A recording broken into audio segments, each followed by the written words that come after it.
Ilara stepped into the great stone hall and felt the weight of silence settle over her like a heavy cloth. The air did not move. The servants did not smile. The house seemed to watch her with cold eyes. It was her first day in the Duke of Ravencourt's home, and already she felt the chill of it deep in her bones. She carried one small bag. It held all she owned. She followed the tall old butler who walked with stiff steps. He spoke of rules with a voice that held no warmth. She must not speak unless spoken to. She must not enter forbidden rooms. She must never look the Duke in the eyes. Most of all, she must obey without question. Ilara listened, but inside her heart burned in quiet rebellion. She had lived too long under harsh orders. She had learned to survive, but she had never learned to bow in spirit. The butler stopped at a pair of tall, dark doors carved with twisting vines. He stood very straight and knocked. A low voice answered from inside. The butler opened the door only a little and whispered instructions to Ilara. Keep your head down. Speak only if asked. Show respect. Do not anger the Duke. Ilara stepped inside the study. A fire glowed in the hearth, but the room still felt cold. Books lined the walls in neat, strict rows. Standing near the window was the Duke. He was taller than she expected, and younger too. His coat was dark and perfect. His presence felt like a blade honed sharp. He turned. His eyes landed on her with full force. She felt the weight of it, like a hand pressing hard on her chest. Still, she stood straight. So this is the new servant, the Duke said. His tone was calm but cold. You were told to wait in the hall. Yes, my lord, Ilara said. Her voice did not shake. But I wished to meet you with my own eyes, so I came forward. The butler drew in a shocked breath. Ilara felt fear run down her spine, but she did not lower her gaze. The Duke studied her for a long moment. The fire cracked softly in the silence. You were told to obey, he said. I heard your order, she replied, but I chose to finish speaking first. The butler almost collapsed with horror. Ilara stood firm, though her heart pounded hard. You defied me on your first day, the Duke said. Why? Because I do not like being spoken about as if I am not here, she said. If you doubt my character, you can ask me yourself. I prefer honesty over silence. The Duke stepped closer. His presence was intense and cold like winter wind, but something in his eyes shifted, surprise, and something else she could not name. You are bold, he said. I am only honest. Bold can break in this house, he said. Honest, too. Ilara met his eyes again. Then let me break on truth, not fear. Silence filled the room.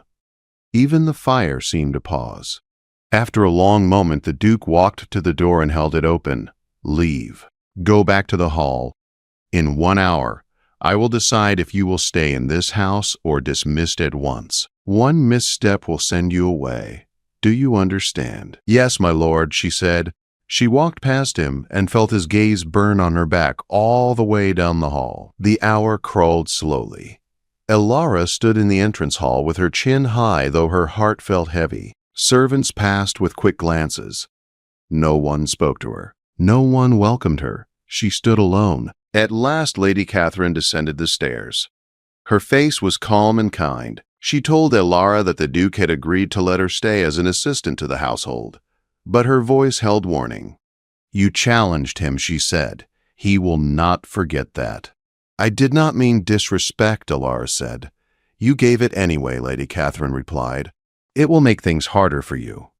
Ilara nodded. The next morning came early. The house rose before the sun. Ilara learned how strict the routines were. The cook ruled her kitchen with sharp eyes. The maids worked in perfect rhythm.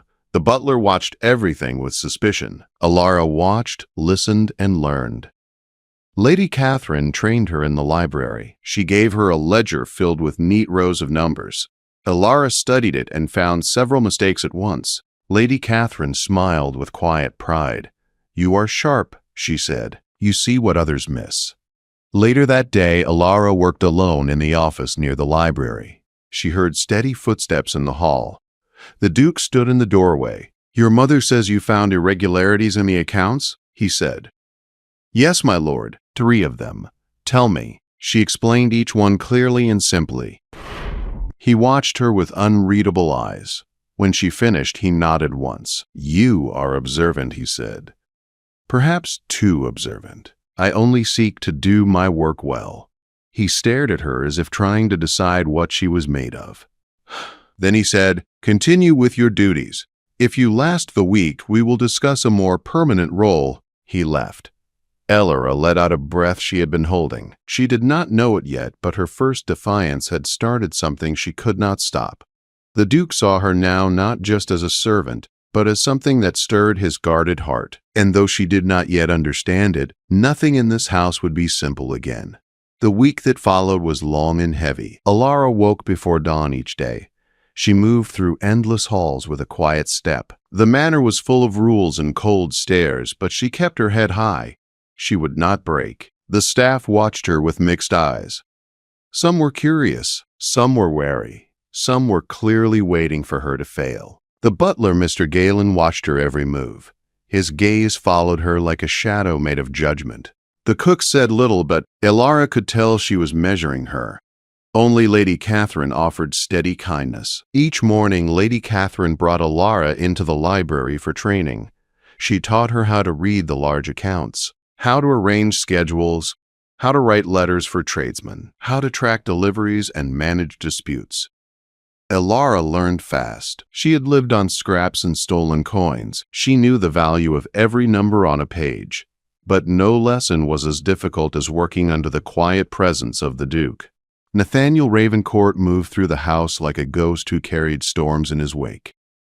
His boots echoed along stone floors. His voice was rare but sharp. He spoke little, yet every word held weight. Staff straightened when he passed. Even the air seemed to tense. Elora avoided him when she could, not out of fear, but because his presence stirred something she did not understand. He was cold, yet he looked at her sometimes with a depth she could not name. She knew he still doubted her, yet he also seemed unable to ignore her. She felt his gaze often, even when he said nothing. Elora was in the pantry checking the stock lists. The cook stood beside her, pointing to shelves of spices. Elora held the old ledger in her hands and frowned. The invoice for spices was too high. Much too high for what they had. "This is wrong," she said. The cook blinked. "Wrong how?" "Look here," Elora said. "The merchant charged for 5 jars of ground sage, but we only have 3. The same for pepper, and cinnamon, and dried thyme." The cook gasped softly. "That merchant has been cheating us. For months, it seems." Mr. Galen appeared in the doorway at that moment. His stern face grew colder. "Show me," he said. Elora handed him the ledger. She pointed to the dates, the totals, the shelves. Mr. Galen studied them with a frown that slowly deepened. "You are correct," he said. His voice held reluctant respect. "We will deal with this. Good work, Miss Elora." It was the first time he used a respectful tone. Later, the Duke called her to his study. She entered with steady steps, though her heart beat hard. "You found discrepancies in the spice invoices," he said. "Yes, my lord. You have sharp eyes." "Thank you, my lord." He stepped closer. His gaze was steady and searching. "Your work is efficient. Your logic is sound. Yet I do not understand you, Miss Elora." "In what way, my lord?" "You defied me on your first day. You speak honestly even when you should be afraid, and you work harder than any servant I have seen.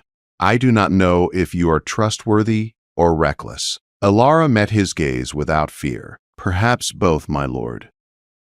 The corner of his mouth almost lifted. Not a smile, but something near it. "Perhaps," he said. He dismissed her then, but she could feel his eyes follow her again as she left. That night she lay awake in her small room.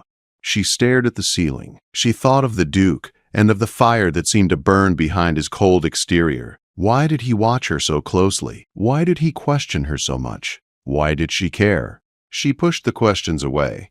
She had work to do, a heart to guard, a future to earn. On the 4th day, the house shook with tension. Lady Catherine had visitors. Wealthy guests from a nearby estate arrived to discuss charity plans. One of the guests, Lady Rowan, was known for her cutting tongue. She walked through the halls with a proud tilt of her chin and eyes that passed over servants as if they were furniture. Elara served tea in the sitting room. Lady Rowan eyed her with an expression of mild disdain. "Who is this girl?" she asked Lady Catherine. "This is Miss Elara. She is in training." "Training for what exactly?" Lady Catherine spoke with calm grace. "She is assisting with household management." Lady Rowan raised an eyebrow. "A girl of unknown origin. How strange." Elara felt heat rise in her chest, but she kept her voice soft. "My origin is poor, not criminal." Lady Rowan laughed. "Sharp and cruel. I see she has spirit." The Duke entered then. He had returned from a meeting in the village. His dark coat still held a trace of the wind. "Spirit is not a flaw, Lady Rowan," he said. Lady Rowan blinked at his tone. "Nathaniel," she said, "I mean no harm. Yet harm is done, whether meant or not," he said.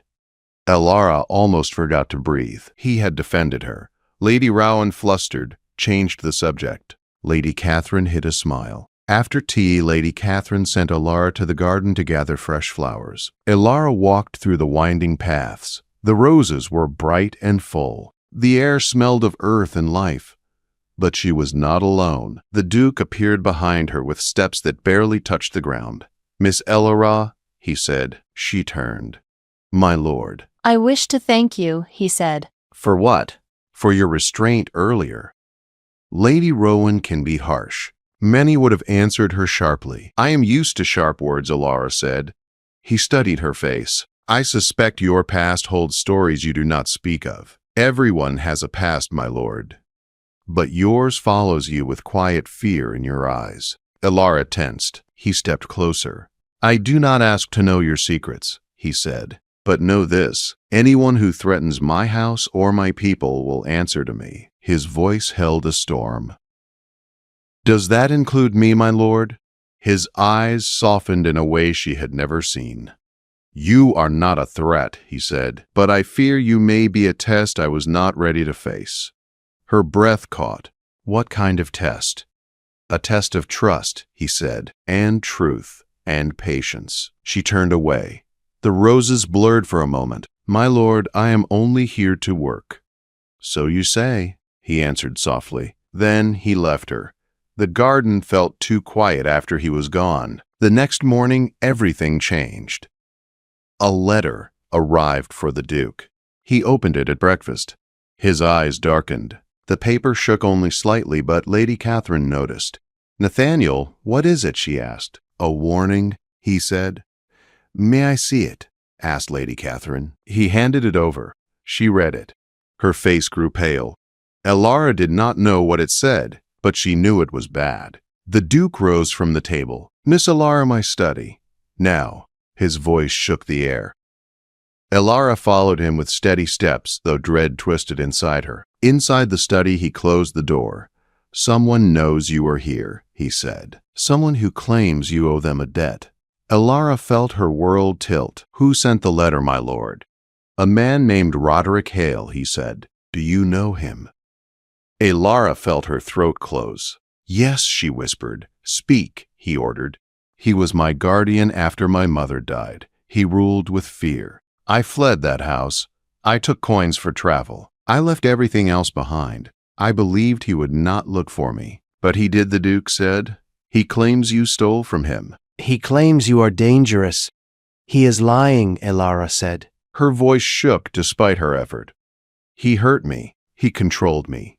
He wanted to arrange a marriage that would have trapped me forever. I ran because it was my only chance at life. I stole only what I needed to survive." The Duke watched her. His gaze was sharp, but something warm flickered in it. "Why did you not tell me?" he asked. "Because I feared you would send me away." He paced the room. Anger rolled off him like heat. "He threatens my house," he said, "and my mother, and you." "I will leave tonight," Elara said. "Then he cannot harm you." The Duke stopped moving. "No," he said. She stared. "You will not leave. Not until I decide it is safe."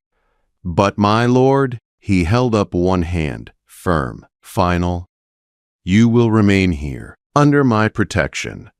If your guardian seeks to challenge this house, he will regret it." Ilara felt tears gather, but she blinked them away. "Why do you do this?" she asked. "I do not know," he answered. His voice was low. "I only know that the thought of harm reaching you fills me with fury." Silence grew between them, heavy, charged, real. Lady Catherine entered then. She held the letter in her hand. "Nathaniel," she said, "this man is cruel. If she leaves, he will drag her back. If she stays, he may strike at you. We must think carefully." "I have thought," the Duke said. He looked at Ilara. "You will stay, and I will deal with Roderick Hale myself." Lady Catherine nodded. The worry gleamed in her eyes. Ilara felt her heart tremble. She did not trust easily. But in that moment she believed him. Days passed. The house grew tense. The Duke sent riders to gather information. Letters came and went. Staff whispered in corners. And through it all, the Duke watched Ilara with a gaze that softened each day. One night she worked late in the library. She sorted letters by lamplight. The room was silent, warm, safe. The Duke entered quietly. He set a pile of documents on the table. "The truth is clear now," he said. "I have witnesses. Written statements, evidence of his cruelty. If Roderick Hale tries to challenge us, he will fail." Ilara let out a shaky breath. "Thank you, my lord." He stepped closer. "Why do you always call me that?" he asked. "Because you are my lord. And what if I ask you to call me Nathaniel?" Her heart stumbled. "I cannot," she said softly. "You can," he said, "and I wish you would." She shook her head. Fear and hope battled inside her. "You are the Duke. I am a servant." He stepped close enough that she could feel his warmth. "You defied me on your first day," he said. "Never call yourself lesser than you are." She looked up into his eyes. They were dark, deep, full of things he did not say. "Nathaniel," she whispered. He closed his eyes as if the sound of it struck him like a blow. "Again," he said. "Nathaniel," she repeated. When he opened his eyes, she saw truth in them and longing. "You do not know what you do to me," he said. She stepped back then. The world felt too bright, too close, too dangerous. "I must go," she said. He did not stop her, but his voice followed her like a vow. "You are not alone, Ilara. Not in my house. Not under my roof. Not while I breathe." His words warmed her more than the fire. But danger was not done with them. The next dawn, a new message arrived. Roderick Hale was coming. To the manor. In person. Ilara felt her blood freeze. The Duke felt it too. The staff felt it. Even the walls seemed to brace for the storm. And Ilara knew that the next time she stood in the Duke's study, her past would collide with her future. And nothing would ever be the same again. The morning Roderick Hale arrived, the sky was heavy with gray clouds. The wind pressed against the manor walls as if warning of trouble. Every servant moved with uneasy steps. Even the animals in the stables sensed tension. Ilara stood in the entrance hall dressed in her plain working gown. Her hands shook, though she hid them behind her back. She had faced this man before. She had survived him once. But the fear she felt now came from something deeper. She was not afraid for herself. She was afraid for the house that had taken her in. For Lady Catherine, who had shown her kindness. And for Nathaniel, who had given her something she never expected. A sense of worth. A sense of safety. A sense of belonging. Mr. Galen approached her with a stiff step. "He's here, Miss Ilara." Ilara nodded. She felt her stomach twist. "Where's the Duke?" she asked. "In his study. He said he will come out when needed. He does not want you to meet this man alone." Ilara bowed her head. She wanted Nathaniel with her, yet she also feared he might face danger because of her. The doors of the manor were thrown open. Roderick Hale entered with a harsh stride. He wore a fine coat and a false smile that curled like poison. His eyes found Ilara at once. "There you are," he said with a voice dripping with false pity. "My lost ward. You have caused quite the trouble, child." Ilara took a breath. "Do not call me child," she said. He stepped closer. His eyes were sharp and cruel. "You ran from home," he said. "You stole from me."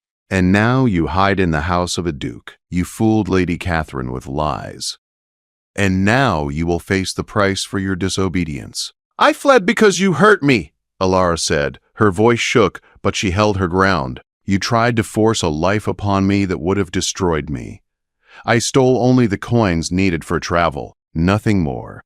Nothing less. Roderick laughed, a cold sound that echoed through the hall. Lies, he said.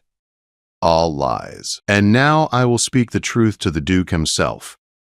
He turned as if to call for Nathaniel, but Nathaniel was already there. He stepped out from the study with a silent grace that filled the hall. His presence felt like a shield. His coat was dark. His eyes were colder than winter. Yet when he looked at Alara, she felt warmth under the ice. Mr. Hale, Nathaniel said, "You have been expected." Roderick gave a stiff bow. "Your Grace, I am honored." Nathaniel did not offer even a hint of politeness. "You have come to make claims against Miss Alara. I trust you have proof." "Proof," Roderick scoffed. "Proof is hardly needed. Her reputation speaks for itself." "Then speak your claim," Nathaniel said. Roderick faced him boldly. "She is my ward. She fled without permission. She stole money. She disgraced our home. She is unfit to work in a noble house." Nathaniel did not blink. "And how much money did she take?" £300, he said. Nathaniel raised a brow. 300. Miss Ellar is small and slight. How did she carry so large a sum without being seen? Roderick hesitated. Well, in truth, she took far less, but the damage she has done is great. So now the sum changes, Nathaniel said. His voice was calm but sharp. And what of the letters, the threats, the accusations of moral failing? Do you deny sending them? Roderick swallowed. His face paled. I only wish to warn you of her nature. She is dangerous. Nathaniel stepped closer until he stood only a breath away from Roderick. No, you are dangerous, he said. You have lied. You have threatened. You have attempted extortion. You have tried to reclaim a woman for your own gain. And we have proof, witnesses, records, statements. Roderick froze. If you continue to challenge Miss Elara, Nathaniel said, I will bring every piece of that evidence before the magistrate. I will ensure your name is marked with shame in every village and town. I will finish your reputation. But if you leave now and never return, you will keep what little dignity you have left. Roderick glared at Alara. His eyes burned with hate. She ruined everything he said. Nathaniel stepped between them. If you look at her again with even a hint of threat, I will have you thrown in the cells beneath the manor. Roderick opened his mouth to protest. Leave now, Nathaniel said. This is your only chance. Roderick saw the truth in the Duke's eyes. He turned sharply. Without another word, he stormed out of the manor and slammed the door behind him. Silence filled the hall. Heavy, thick, trembling. Alara breathed out shakily. Her knees felt weak. It is over, Nathaniel said. For now, he will not return. He will not dare. Alara looked up at him. Why did you protect me like that? Nathaniel stepped closer. Because you are under my roof, and because you deserve a life free from fear, and because I will not allow any harm to reach you. Lady Catherine approached then. She placed a gentle hand on Elara's shoulder. My dear, you are safe now, she said, truly safe. Alara lowered her head. Tears welled in her eyes. Thank you, she whispered. Later that evening, the manor was quieter. The storm had passed, but Alara's heart still held fragments of fear. She sought the one place she felt calm, the library. She sat at the long wooden table with her hands folded tight. Nathaniel entered without a sound. The fire behind him cast soft light across the room. You should rest, he said. I cannot, she admitted. She looked up at him. Her voice broke. I thought I would be sent away. I thought I would lose everything. Nathaniel moved closer. You will not be sent away. Not now. Not ever. She swallowed hard. Why do you care so much? Nathaniel sat across from her. His eyes held hers.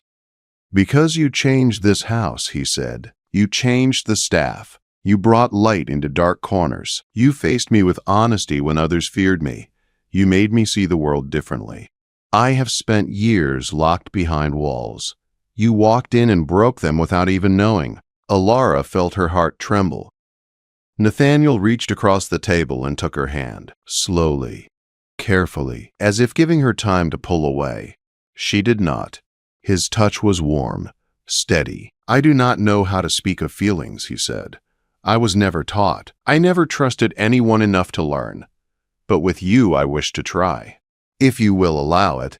Alara felt tears rise again. Nathaniel, she whispered, I do not want to be a burden. A burden, he repeated softly. You are the opposite of a burden. You are peace. You are truth. You are the first person to make me feel alive after years of only surviving. Alara closed her eyes. Her breath trembled. When she opened them again, she saw something new in his gaze, something strong, something real. He rose from his chair and stepped around the table. He knelt before her, gently taking both her hands. Alara, he said, his voice soft and steady. I have something to ask. Her breath caught. Nathaniel. He looked up at her with a depth she had never seen. I want you to stay in this house, not as a worker, not as a servant, not as someone in my care. I want you to stay as my partner, as the one who stands with me. If you wish it, I would be honored to build a life with you, to protect you, to walk beside you, to love you in time if you will let me. Alara stared at him. Her heart felt too big for her chest. You want me, she whispered. More than I ever expected to want anyone, he said. She let out a soft, broken laugh. I was so afraid you hated me. Never, he said. I feared you.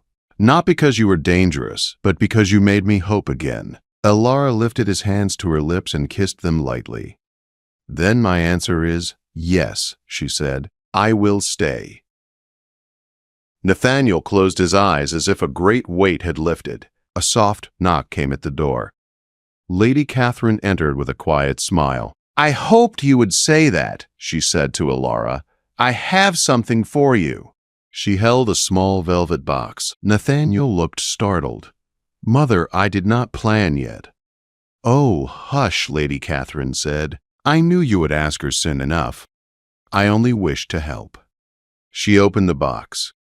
Inside lay a simple ring of gold. Elegant, soft. A single stone glowed warmly in the light. This was the ring given to me by Nathaniel's father, she said. It is meant for a woman of strength, a woman who stands tall even when the world tries to bend her. It belongs with you. Alara covered her mouth as tears fell freely. I cannot take that, she said. You must, Lady Catherine said, for it suits you perfectly. Nathaniel took the ring from the box. His hands trembled. Alara, he said, may I? She nodded. He slid the ring onto her finger. It fit as if it was made for her. Alara let out a soft sob and embraced him. Nathaniel held her with a tenderness she had never known. Lady Catherine wiped her eyes. I am very proud of both of you, she said.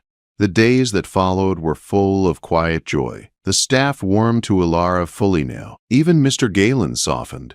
The cook baked sweet pastries to celebrate. Lady Catherine arranged a gathering with close friends to welcome Alara properly. Nathaniel and Alara spent evenings walking through the rose garden. Sometimes they spoke. Sometimes they simply held hands and let silence become its own language. One night as they watched the sunset, Nathaniel turned to her. Are you happy? He asked. More than I ever thought possible, she said. He kissed her forehead. Then, I have done something right. Their wedding took place 2 months later. It was small, simple, and full of love. Lady Catherine cried. The staff clapped with joy. The villagers brought flowers to the gate. The manor seemed brighter than ever. When Nathaniel lifted Alara's veil, he whispered, You are my home now. And she whispered back, And you are mine. In the years that followed, they built a life of peace and trust. Alara helped Lady Catherine with her secret work, offering shelter and hope to women in need. Nathaniel grew into a kinder duke, a wiser leader, a man who no longer feared the world. Together they created a home filled with warmth, with kindness, with second chances. And every morning Nathaniel woke beside Elara and thanked fate for the day she walked into his house and defied him, for that defiance became the start of everything good.